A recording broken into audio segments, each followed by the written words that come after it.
La Sociedad Española de Radiodifusión presenta... Ser... ¡Viva la radio! Podcast.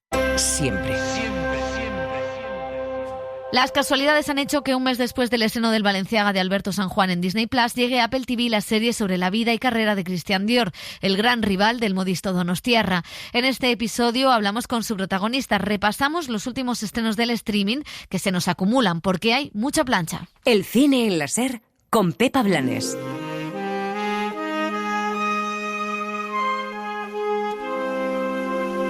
Las series.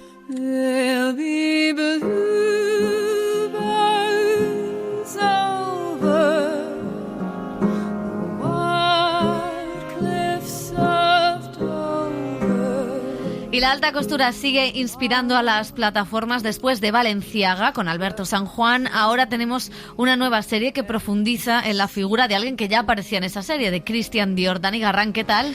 Pues un poco saturaditos ya de series de moda. Pues te queda Karl Lagerfeld, te queda John Galliano, te queda Alexander McQueen. Y yo sigo sin saber saber coser un botón. Pues muy ya, mal. ni coger el bajo. Muy mal. Pero al menos canta Florence. He de decir Eso sí. que al cine, una temporada de cine francés que le dio por hacer biopics y hizo 2 seguidos de Yves Saint Laurent. O sea que, bueno, podemos tener aquí para el rato.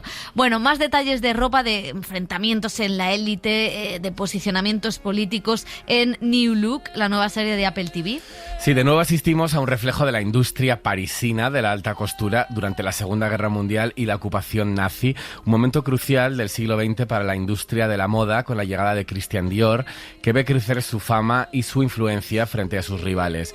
Su carrera convive con la de otros diseñadores de la época como Coco Chanel, Pierre Balmain o Balenciaga. Todd Kessler, creador de Bloodline, firma esta serie con el australiano Ben Mendelsohn como Dior, Maisie Williams interpretando a su hermana, Juliette Binoche como Coco Chanel y la participación de John Malkovich y Glenn Close, pedazo de reparto. La creación tal vez no parará la bala, pero la creación es nuestro modo de continuar. Ben Mendelsohn ya trabajó con Todd Kessler en Bloodline, papel con el que ganó, por cierto, un Emmy. Vamos a ver si esta nueva unión le da premios. La verdad es que está bien, no mejor que Alberto. Eso, por supuesto. No.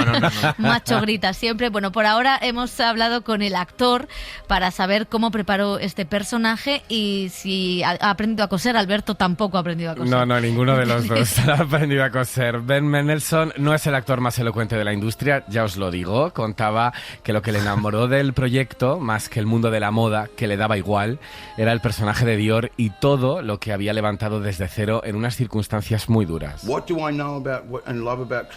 que sé y amo de Christian Dior y lo que he experimentado es que era una persona sensible, tímida, con principios y que se enfrentaba a las circunstancias más difíciles y a una pérdida horrible e hizo todo lo posible para recuperarse, recuperar a su familia y crear algo y ponerlo en el mundo para que la gente se sienta bien otra vez. Estaba profundamente preocupado por ser una fuerza positiva a través de su ropa. Yo no tenía ningún respeto por la moda, no me importaba nada de eso, pero mi aprecio por él, por ese momento y por ese grupo de personas realmente cambió al entrar en el proyecto.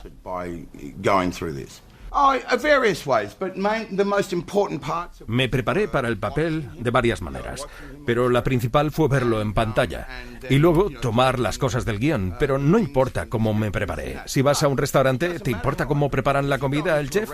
Yo solo quiero una buena comida. Prepararse no es importante, lo importante es lo que obtiene el público. Y lo que el público recibe aquí es ¡bam! Bueno, pues no nos tiene que importar cómo preparó el papel. Si él lo dice. Eso os decía, solo importa el resultado. Ben. En lo que sí que está alineado el intérprete con el diseñador es en el objetivo del arte como forma de supervivencia en un ambiente hostil. Y es que a cada proyecto decía que le pone todo el corazón. Creo en la necesidad de hacer algo con toda tu integridad y capacidad porque tienes una audiencia. Tienes un deber con la audiencia y eso es una parte vital de estar en una sociedad avanzada. Y como actor creo en dar todo lo que tienes y si no lo hago así, no sobreviviría. Si siento que no lo estoy dando al público todo lo que se merece, entonces no soy el trabajo que hago. En ese sentido, sí creo en ello con todo el corazón. La serie respira moda y glamour por los 4 costados cuando se mete en esos salones de fiestas y los desfiles de moda, al igual que pasaba con Balenciaga. New Look ha cuidado muchísimo todos los detalles con réplicas exactas de los trajes. Ha sido un absoluto placer el cuidado y el corazón de todos. El diseño de vestuario, el departamento de peluquería, el de maquillaje. Estábamos entusiasmados de estar haciendo algo que tuviera la posibilidad de conectar y de ser de alta calidad. Pero la ropa, increíble. Los creamos de sus diseños reales y ahí están, lucen increíbles. Piensas en cómo se debió haber vivido la guerra y en lo monótonas que debieron haber sido las cosas y la infusión de ese tipo de estructuras florales, olores, increíble, asombroso. Es como un Dalí o un Picasso, asombroso. Eso sí, cuando nos alejamos de la moda para introducirnos en la guerra y la represión fascista de los contrarios al régimen, el tono cambia y los personajes se posicionan. Maisie Williams toma protagonismo como la hermana del diseñador que colaboró con la resistencia francesa y sobrevivió a un campo de concentración. Mendelssohn considera que la serie es puro entretenimiento sin moralejas políticas. Es posible ver los diferentes puntos de vista y las diferentes reacciones que tienen los personajes. No hemos tratado de pintar un retrato moral. Lo que intentamos hacer aquí es entretener. Por eso es muy importante que no hablemos de esto en términos de algo cerrado, de cómo pensar sobre el mundo.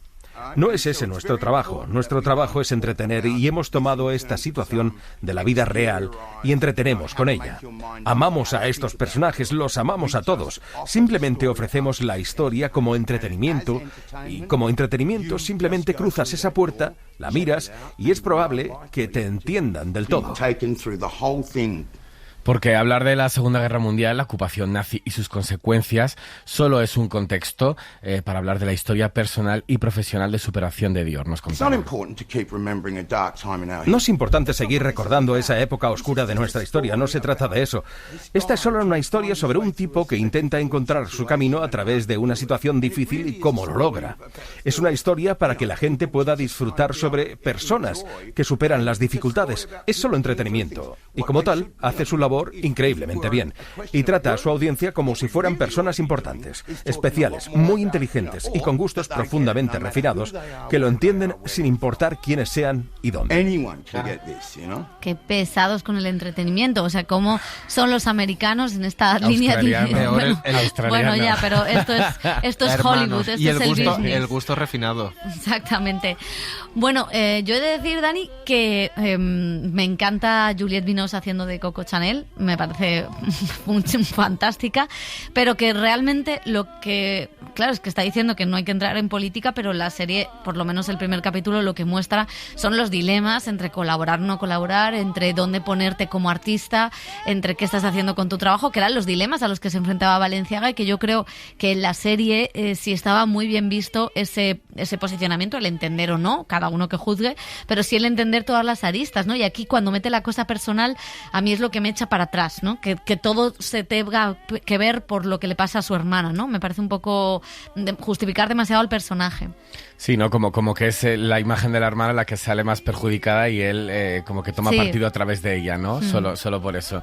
Sí, bueno, yo también estoy bastante de acuerdo. El actor se ha empeñado en decir por activa y por pasiva que no es una serie política, que es puro entretenimiento. Pero hay nazis. Es que el primer, incluso el segundo capítulo, pues es que prácticamente solo es política. O sea, la costura y todo ese mundo un poco empresarial de cómo él levantó ese imperio, prácticamente no aparece. Es verdad que son 10 capítulos y tenemos que esperar un poco más. Y el contexto hemos visto en Balenciaga, ¿no? La compra de las telas paralizada, claro. O sea... ¿Quién colabora con quién? Indudablemente, o sea, no es una serie política que vaya del Congreso de los Diputados, pero... que es la decisión de si colaboras con el enemigo o te mantienes firme. Y que tu carrera profesional está condicionada por un contexto político muy determinado, como pasó con Balenciaga. Claro, a mí me gusta eso, que todos los personajes tienen, como Coco Chanel, una escala de grises como muy potentes, como... claro, estoy en contra, pero para sobrevivir... me gusta este alemán. Claro, y para sobrevivir es un poco el dilema. Personal y profesionalmente me tengo que subir a este carro, ¿no? Que es un poco también lo que veíamos en Balenciaga con Alberto San Juan. Bueno, la ambientación sin duda es buenísima, los actores son muy buenos. A mí sí que se me queda un poquito fría la historia, no consigo entrar del todo porque me parece simplemente pues eso, una muy buena ambientación, una muy buena serie histórica, pero bueno, tengo que ver un poquito más para entrar. Y es que de momento no hay casi nada de moda, porque New Look, o sea, el título viene por algo que creó Christian Dior, ¿no? Que es esa nueva forma de vestir con las faldas évasé, ¿no? O sea, quiero decir que cambió y que de hecho puso en jaque un poco la hegemonía de Balenciaga, como vimos en la anterior serie. Y ese New Look, que de hecho sigue existiendo y que ahora, de hecho esta temporada se llevan bastante ese tipo de faldas. Estás puestísima, tampoco, ¿a que sí? Es que yo soy muy de Christian Dior. Ojo, el gusto refinado. Soy más Valentino esta temporada. Pero es cierto que tampoco se explica, ¿no? Lo que supuso esa creación, porque al final la forma en la que tú diseñas el cuerpo de la mujer o el vestido de la mujer es también importante por cómo vas a marcar el movimiento de esa mujer, ¿no? Que eso también es interesante. Y aquí de momento no hay nada de eso. Y me gusta también un poco pues cómo comienza con esa conferencia Dior, en la que utiliza un poco la metáfora del poder transformador del arte, ¿no? Para sanar en medio de la adversidad.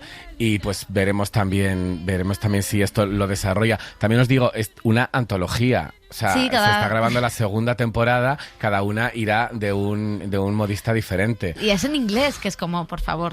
Next. Es que no han sabido aprender pues ni francés ni euskera como hizo nuestro Valenciaga. De Palomo Spain. Exactamente, sí. Bueno. Lorenzo Caprile podríamos llegar. Lorenzo Caprile tiene un seriote.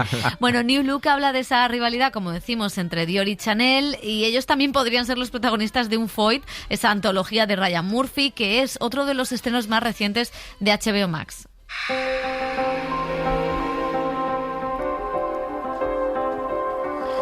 Sí, porque 7 años después de la primera temporada, 7 años ya, ojo, en la que narraba el enfrentamiento de Bette Davis y Joan Crawford, Ryan Murphy retoma la antología sobre grandes escándalos del pasado y nos lleva hasta la vida de la alta sociedad neoyorquina que retrató con acidez Truman Capote. El célebre autor de A Sangre Fría era un invitado excelente para las fiestas de la clase alta y sus cotilleos lograban la atención, la risa y el asombro de esas mujeres que llegaron a llamarse sus cisnes. Acabó traicionando su confianza al escribir Plegarias Atendidas, la que prometía que sería su obra maestra, aunque nunca se publicó. El autor estaba ahogado por las deudas, el alcohol y el miedo a haber perdido su genialidad y tiró de la fascinante realidad que le rodeaba para inspirarse. Pero ¿por qué os cuesta tanto a todos aceptar la idea de que la sociedad está llena de secretos y mentiras y lealtades e insinuaciones que merecían la pena exponer? ¿A qué se creen todos que me dedico? Si escribo, siempre estoy escuchando, no es algo que quede a la deriva en el espacio exterior, grabo permanentemente porque así funciona nuestro mundo. ¿Y qué hay del civismo?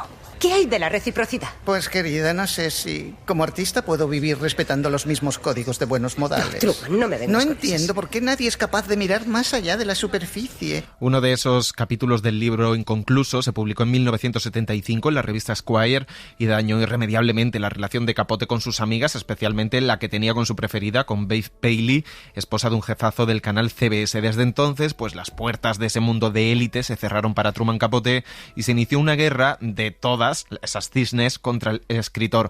Gus Van Sant dirige esta miniserie, los primeros capítulos, con Tom Hollander interpretando al escritor y un increíble elenco de cisnes con Naomi Watts, Demi Moore, Calista Flockhart o Diane Lane. Es la misoginia. El odio hacia las mujeres, sí. Y tal vez sea algo a lo que los hombres gays son propensos, tal vez sea algo que todos los hombres gays piensan de nosotras. Eso es algo que no me esperaba de él. Esa repugnancia con la que escribe. Truman adora a las mujeres. No lo malinterpretéis. No, vosotras no os habéis llevado la peor parte.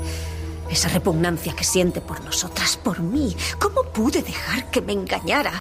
Bueno, también hay una escena de moda aquí con Givenchy, o sea que hay que sumar un diseñador más. Habrá que aprender a coger el bajo ya de una vez. Exactamente, Dani. Bueno, promete.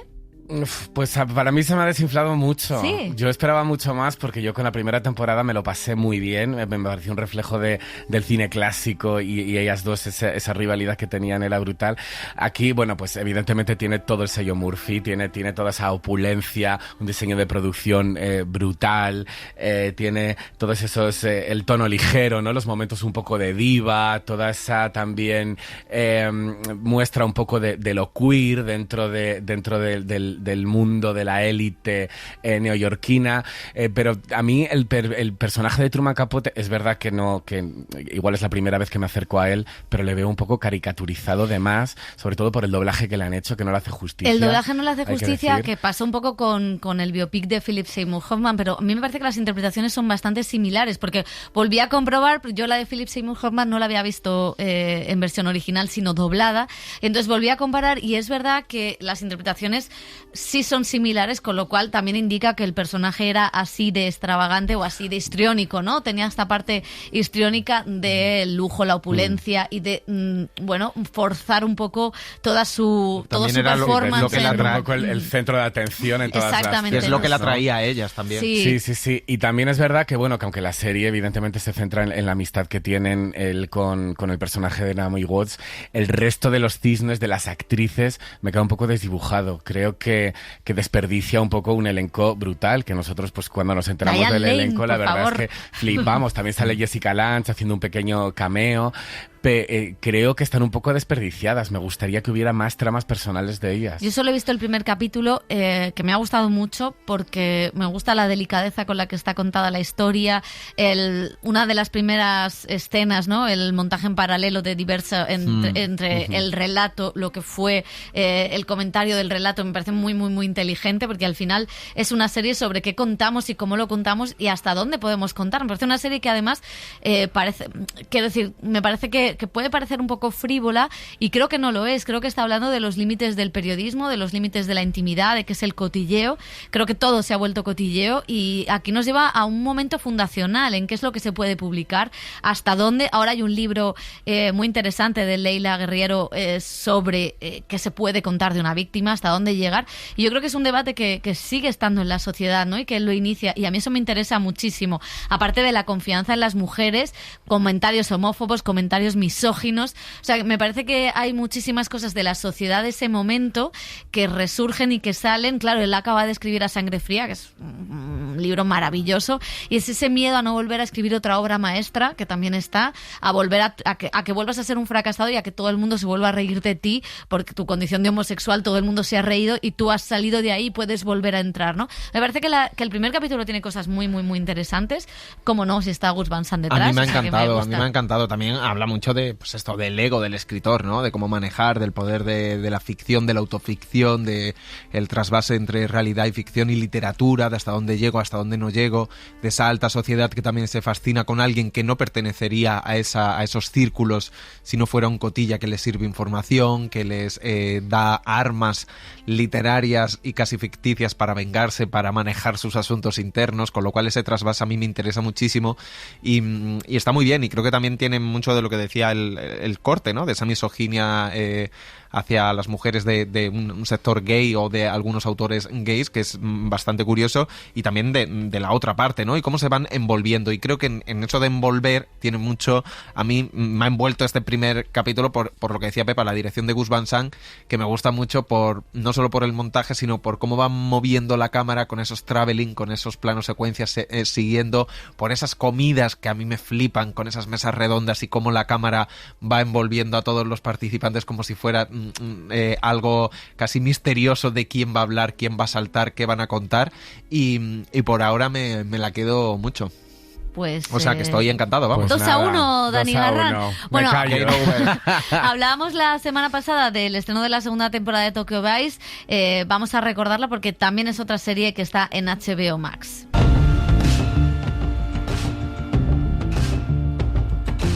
Sí, Tokyo Vice sigue siendo una gran serie por su retrato detallado de la ciudad de Tokio en los años 90 y sus particularidades sociopolíticas que también se reflejan en su mundo criminal. Recordemos que está basada en las memorias del periodista Jake Adelstein y ofrece una mirada fascinante a la vida en los bajos fondos del crimen organizado, con una trama que gira en torno a la lucha policial contra la yakuza y las complejidades del periodismo en Japón, especialmente para el protagonista, un occidental interpretado por Ansel Elgort. A pesar de perder a Michael Mann como director en la transición entre la primera y segunda temporada, pues permanece fiel a su espíritu inicial. ¿Qué tal tu trabajo, Jake? Bien. Liado. Pero no me meto en líos. Como dijiste, hay otras historias, otros crímenes que hay que contar.